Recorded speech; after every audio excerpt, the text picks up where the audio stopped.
Inshuti muvandimwe, reka twongera dushimire Imana yacu, reka tuyihimbaze kubwo kugira neza kwayo kwinshi, tuyishimire uburinzi bwayo, tuyishimire ubuntu bwayo. Ni Imana idukunda, Imana itwitaho uko bukeye n'uko bwije, yarinze impagarike yacu turahumeka, twongeye kubona umucyo utamura umwijima, igitondo kirabonetse. Reka rero twese dushimire Imana yabikoze, tugira tuti icyubahiro, ishimwe no guhimbazwa reka bibe iby'Imana yacu none n'iteka ryose, amen.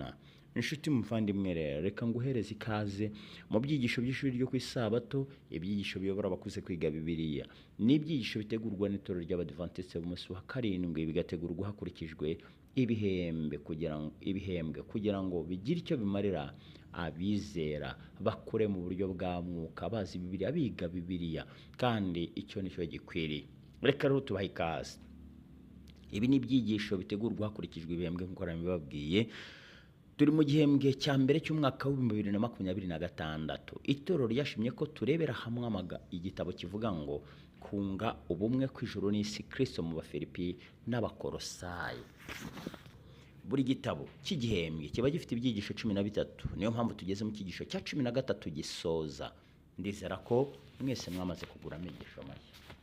Icyigisho cya 13 kiratubwira ngo guhagarara mu bushake bwose bw'Imana. Cyo kwibuka twakibonye mu rwandiko rwa mbere Paulo yandikiye Abatesalonike, igice cya 5 umurongo wa 18 havuga ngo mu bibaho byose muhore mushima, kuko ari byo Imana ibashakaho muri Kristo Yesu. Ingingo y'uyu munsi ni ingingo yo kuwa gatatu w'isabato ya tariki 24. Ni ingingo ivuga ngo guhagarara mutunganye kandi mwuzuye. Guhagarara mutunganye kandi mwuzuye. Mbere yuko twinjira muri ingingo, badufatanye gusenga. Data mwiza, mwongera ubugingo bwacu, abana bawe turagushimye, tuguhimbarije urukundo rwawe neza yawe. Uri Imana itwitaho, uri Imana iturengera, izina ryawe rihabwe icyubahiro. Tujye gusoma ijambo ryawe, udufashe Data, turikuremo ibibasha gutunga ubugingo bwacu, bidutegurire ahazaza. Reka ubuntu bwawe n'amahoro byawe bikomeze kubana natwe mu izina rya Yesu, amen. Karibu rero mu ngingo yo kuwa gatatu w'isabato ya tariki 24 Werurwe, cyangwa se ukwezi kwa gatatu umwaka wa 2026. Ni ingingo ivuga ngo guhagarara mutunganye kandi mwuzuye. Guhagarara mutunganye kandi mwuzuye. Amagambo atangira baratubwiye ngo hari ibitabo byanditswe cyangwa se byanditswe byerekeranye n'ubuzima bufite intego, ndetse n'itorero rifite intego. Ubuzima bufite intego, ubwo nibwo dukwiriye kubaho. Itorero rigomba kugira intego ngenderwaho. Izo ntego se zashyizweho ngenderwaho zikitwarwaho gute? Mu gihe kuyoborwa n'intego bishobora kutaba byiza cyane, ariko guhanga amaso intego ni ingenzi cyane kugira ngo urangize igikorwa icyo ari cyo cyose gifatika werekejeho imbaraga zawe. Kuyoborwa n'intego, intego wihaye ukayigenderaho. Imibereho ya Paulo n'umurimo we, ndetse n'imibereho y'abagenzi be kimwe n'izindi ntumwa, n'urugero rwiza rugaragaza uko kudatezuka ku ntego. Nshuti muvandimwe, kubaho imibereho ifite intego ni byiza cyane, ni ingenzi, kuko birafasha kubaho utumbiriye intego wihaye kugira ngo uyigendereho.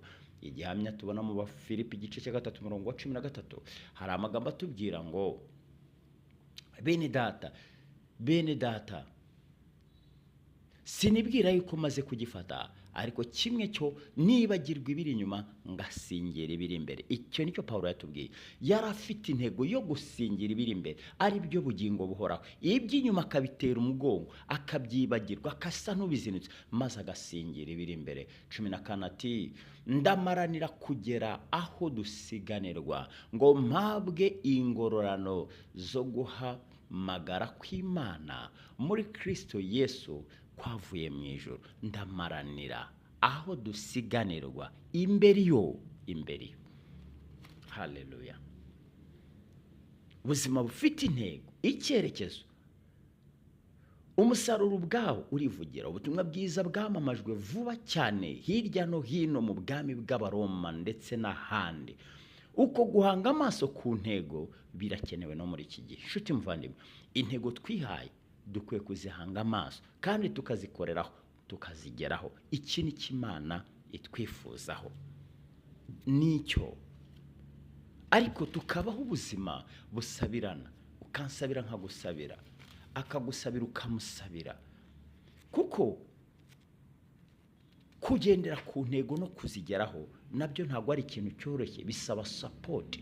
Isapoti rero ni ihe? Niyo gusenga, amasengesho. Kane 12 Abakolosayi batubwiye ngo iki? 12 igice cya 4 baratubwiye ngo Epafra mwene wanyu arabatashya, nawe ni mbata Yesu Kristo, ibarwanirira iteka ikabasabira. Epafra yasabiraga Abakolosayi kuki? Kugira ngo bagere ku ntego biyemeje.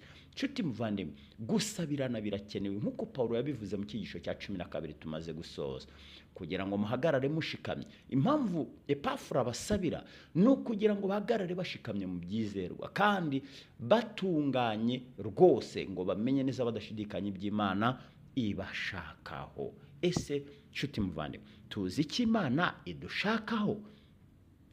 Ese twebwe turasabirana? Nuko twabivuze mu cyigisho cyatambutse, Epafra ashobora kuba yari umwe mu bakwirakwizaga ubutumwa bw'izi Kolosayi, ndetse no mu mijyi yari hafi aho nka Laodikiya, Hiyerapoli. Kandi indamutso ye ndetse n'amasengesho yasabiraga ayo matorero, nta gushidikanya byateraga bizera baho umwete cyane. Amasengesho ya Epafra yarafite intego igaragara kugira ngo Abakolosayi bahagarara batunganye kandi buzuye mu by'Imana ishaka iteka ryose.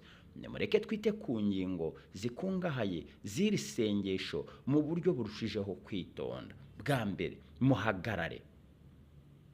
Iri jambo risobanura guhagarara ushikamye kandi utanyeganyega. Bishoboka gusa igihe umuntu yubatse ku rufatiro mu kwizera no kwiringira ukuri ku butumwa bwiza. Cyo yatangije ati muhagarare, mushikamye, muhagarare. Bishoboka igihe umuntu yubatse ku rufatiro rw'ubutumwa bwiza. Iryo jambo ryakoreshejwe inshuro nyinshi na Paulo avuga iby'intambara yo kurwanya uburiganya bw'umwanzi no guhagarara udatsinzwe n'imbaraga z'umwijima binyuze mu bushobozi bw'Imana. Tubona igihe twambaye intwaro zose z'Imana. Ijambo rikurikiyeho nanone ryo gusesengurwa ngo mutunganye, muhagarare mutunganye. Tumaze kubona muhagarare ko guhagarara ushikamye bisaba kuba uhagaze no mu ijambo ry'Imana, mutunganye. Gutungana rero, iri jambo rigaragaza gutungana kw'imico kugaragarira mu rukundo rwitanga, by'abatazigera na rimwe birata ko bageze ku byo basiganirwa kugeraho. Mutunganye rwose, mutunganye. Uku ni ugutungana kw'imico. Ugutungana kw'imico ni ingenzi cyane cyane muri ubu buzima. Ijambo rya gatatu ati mwuzuye. Iri jambo rifite imbaraga kandi risobanura guhaza mu buryo bwuzuye cyangwa kugeza ikintu ku rugero rwuzuye. Mwuzuye rwose. Iri jambo rero rikoreshwa kuri Aburahamu igihe bavuga ko yamenye neza ko Imana yajyaga gukura ibyo yari yarasezeranye, nubwo byasaga n'ibidashoboka ku bantu. Ndetse n'igihe no kuri Pawulo igihe yari amaze guhabwa imbaraga n'Uwiteka kugira ngo ubutumwa bubwirizwe butagabanijwe binyuze muri we. Kiriya gihe Pawulo yari yuzuye, yari yujujwe iby'Imana ishaka byose. Rirumvikana Pawulo ubwe yarasenze kugira ngo Abakolosayi buzuzwe kumenya iby'Imana ishaka kandi bayinezeze muri byose binyuze mu bushobozi bwayo bw'icyubahiro. Guhagarara mutunganye kandi mwuzuye. Inshuti muvandimwe, ibi ni ibintu bishoboka duhagaze mu ijambo ry'Imana, turi mu ijambo ry'Imana.